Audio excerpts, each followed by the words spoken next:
আসসালামু আলাইকুম। Nazma fashion house থেকে আপনাদের শুভেচ্ছা জানাচ্ছি। আজ আমি জামার মোহরির অংশ সেলাই করে দেখাবো যে মোহরির অংশটা কিভাবে সেলাই করতে হয়। তো জামাটা পুরো কমপ্লিট হওয়ার পরে আমরা মোহরির অংশটা সেলাই দেই। এই যে দেখেন, এই যে এখানে পাশের সেলাইগুলো দেয়া হয়ে গেছে, মানে হিপের সেলাইটা দেওয়া হয়ে গেছে। এই যে দেখেন ফাড়ার অংশের সেলাইটা। তো আমি এখন মোহরির অংশটা কিভাবে সেলাই দিব সেটা দেখাবো।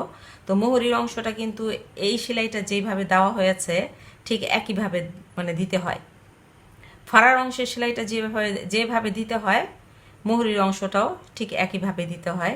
এই যে এভাবে একটা ভাঁজ দিব, তারপরে আমরা আরেকটা ভাঁজ দিব।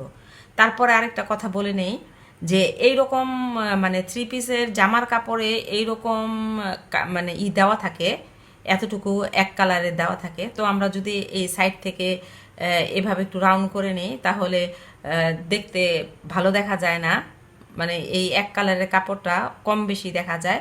এই জন্য আমরা কি করব, ওটা ওইভাবে দিব না। আর বেশি করেও দিব না, বেশি করে দিলেও ভালো দেখা যায় না। আমরা এমনভাবে দিব যাতে একটা পাইপিং হয় এমন বোঝা যায়। তো আমি এটাকে এভাবে একটা ভাঁজ দিব, তারপরে আরেকটা ভাঁজ দিয়ে তারপরে সেলাইটা দিব যাতে পাইপিংয়ের মতো সামনের দিকে পাইপিংয়ের মতো সেলাইটা পড়ে।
এখন আমরা এভাবে করে এই পাশে চলে আসব।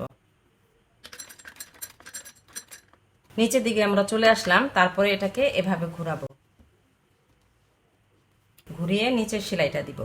তো দেখাই সামনের দিকে, এই যে যে একটা পাইপিং এর মতো হয়েছে, এই যে দেখেন। এই পাইপিং এর উপর আমরা সেলাইটা দিব না, এই সাইডে সেলাইটা দিব। একটু ভিতর দিকে সেলাইটা দিব।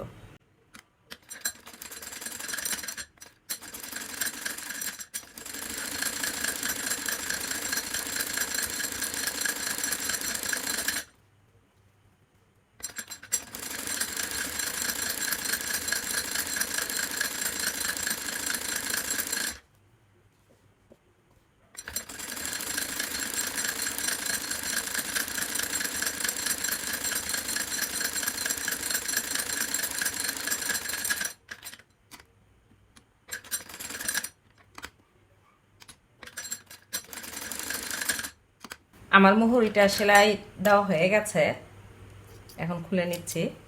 তো দেখাই, দেখেন এই যে পুরাটা ইসে কিন্তু এই যে দেখেন একটা পাইপিং এর মতো হয়েছে। হ্যাঁ, ভালো করে লক্ষ্য করেন, এই যে এই ধার দিয়ে একটা পাইপিং এর মতো হয়েছে এবং পাইপিংটার উপরে কিন্তু কোনো সেলাই পড়ে নাই। সেলাইটা আমি একটু ভিতর দিকে দিয়েছি।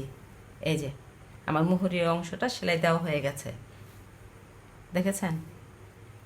তো আমরা এমনিতে যদি মোহরি অংশ সেলাই করি তাহলে একটু মানে একটু ধার ঘেঁষে সেলাইটা দেই। আমি যেমন সেলাইটা একটু উপরের দিকে দিয়েছি। যাই হোক, আমার এটা